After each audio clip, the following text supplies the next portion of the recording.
नाज़रीन अस्सलाम वालेकुम, उम्मीद आप ठीक होंगे, खैरियत से होंगे। तैयब बलोच आपकी खिदमत में फिर से हाजिर है जी। मखसूस नशिस्तों के केस में एक अहम बड़ी डेवलपमेंट हुई है और वो अनएक्सपेक्टेडली गैर मुतवक्के तौर पे हुआ। और डेवलपमेंट ये है कि सुप्रीम कोर्ट ऑफ पाकिस्तान के 11 रुकनी कॉन्स्टिट्यूशनल बेंच जो मखसूस नशिस्तों से मुतल्लिक नज़रसानी दरख्वास्तों पर समाअत कर रहा था, उसमें से एक मुअज़्ज़िज़ जज जस्टिस सलाहुद्दीन पंवर ने जो है ख़ुद को बेंच से अलग कर लिया और उन्होंने कहा कि मैं इस बेंच में मज़ीद नहीं बैठ सकता। और इस सवाल से उन्होंने अपना तहरीरी नोट भी जो है वो कोर्ट में पढ़ कर सुनाया और उस नोट में उन्होंने ये मौक़िफ़ इख्तियार किया कि चूँकि जजेस के ऊपर एतराज़ात उठाया गया, बेंच की तश्कील के ऊपर एतराज़ उठाया गया और ये बात हामिद खान की जानिब से कही गई कि 26वीं तरमीम के बाद जो है वो नए जजेस आए गए, तो उन्होंने कहा यूं हम भी 26वीं तरमीम के बाद हमारी अपॉइंटमेंट हुई और हमें सुप्रीम कोर्ट लाया गया,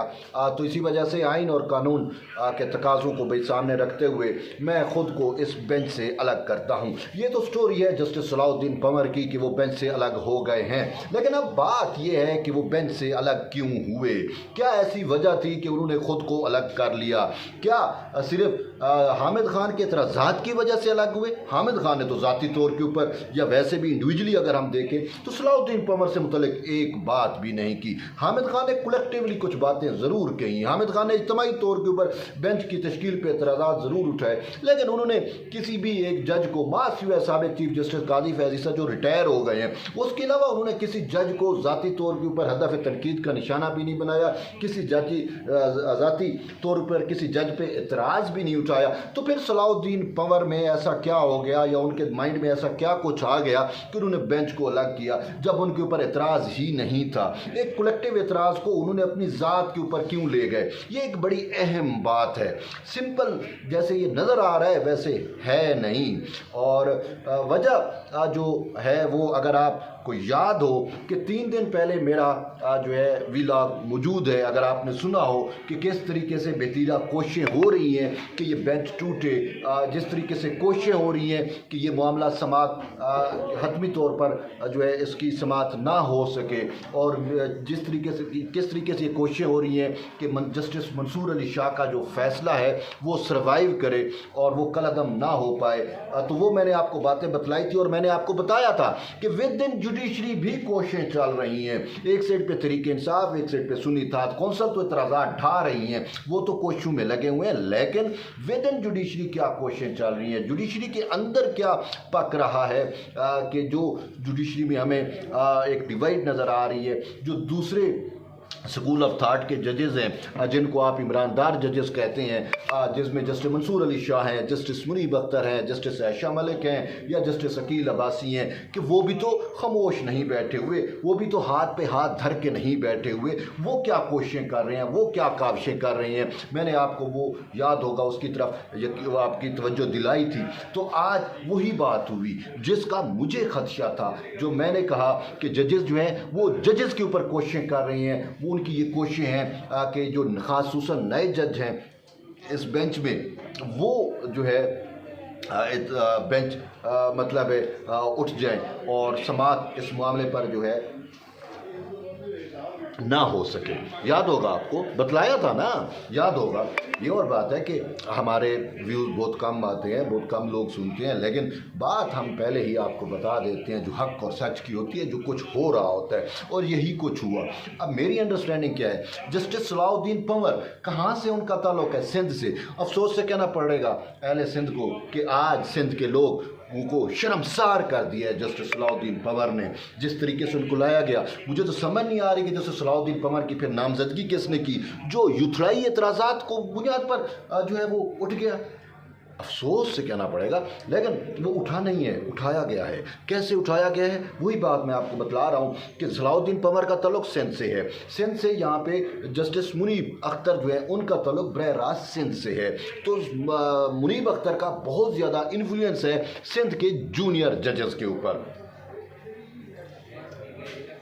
तो सीधी सी बात है जस्टिस सलाउद्दीन पर जो इन्फ्लुएंस इस्तेमाल हुआ वो जस्टिस मुनीब अख्तर का है।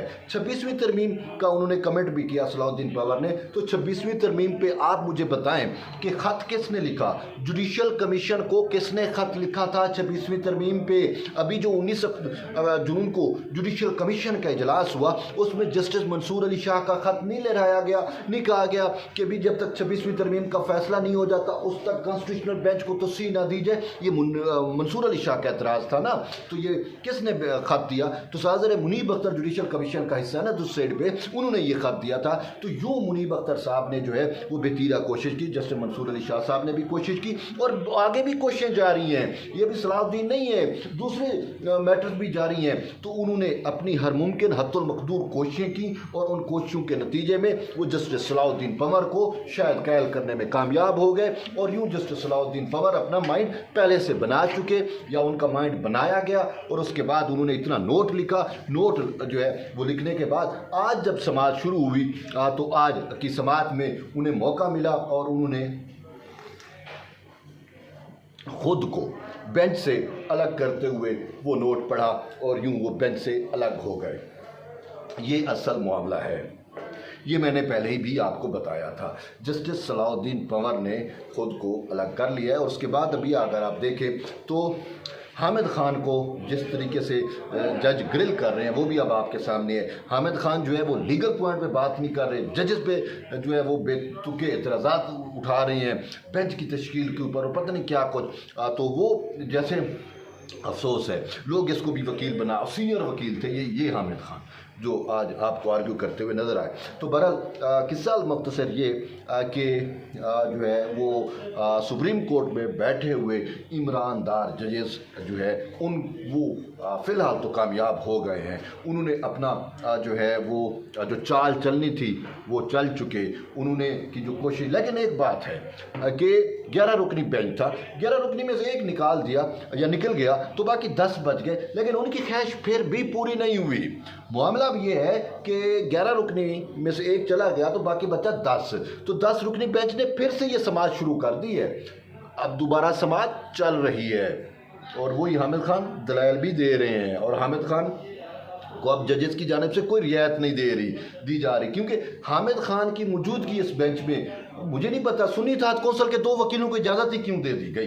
यही तो आज जमाल खान साहब ने कहा, उसने कहा कि ये तो हमारी ग्रेस थी कि हम सुन्नी इत्तेहाद कौंसिल के एक वकील को इतने अरसे से सुन चुके, इतने दिनों से हमने सुनते रहे, उसके बावजूद हमने आपकी सीनियरिटी का लिहाज रखते हुए हमने आपको दोबारा इजाज़त दी, लेकिन आप फिर भी बाज नहीं आ रहे। आप जजेस के ऊपर और जिस तरीके से आप अल्फाज इस्तेमाल कर रहे हैं, इवन के जस्टिस जमाल खान के बारे में उसने कहा आप गुस्से में हैं, आपको भी ये केस नहीं सुनना चाहिए। उन्होंने कहा मैं गुस्से में नहीं हूँ, उन्होंने कहा आप मुझसे पूछें, मैं अपनी वालदा की फातिहा छोड़ के यहाँ पे बैठा हूँ इस अदालत के लिए के वकार के लिए और आप मुझे कह रही हैं। और यूँ हाशिम खान काकड़ ने भी बड़ा हामिद खान को कहा कि आपने काजी फैज़ ईसा के ऊपर इतना गंद उछाला और उनकी ज़ात के बारे में बात की, कैसे शख्स के बारे में जो मौजूद ही नहीं है, तो आपको जो है तो वो तो शर्म आनी चाहिए, आपने पूरी सुप्रीम कोर्ट को डी चौक में तब्दील कर दिया है।